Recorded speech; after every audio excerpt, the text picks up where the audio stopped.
കേവലം ഒരു കഴുമരമായിരുന്ന കുരിശിനെയാണ് ഈശോ പ്രത്യാശയുടെ പൊൻകിരണം പകരുന്ന വിമോചനത്തിൻ്റെ അടയാളമാക്കി മാറ്റിയത്.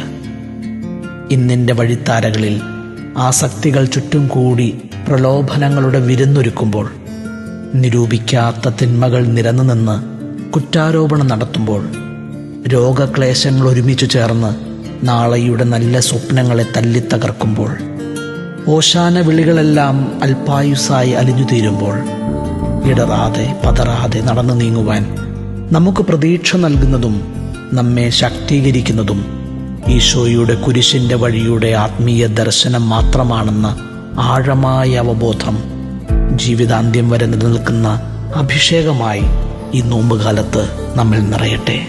ആരുമില്ല ദൈവ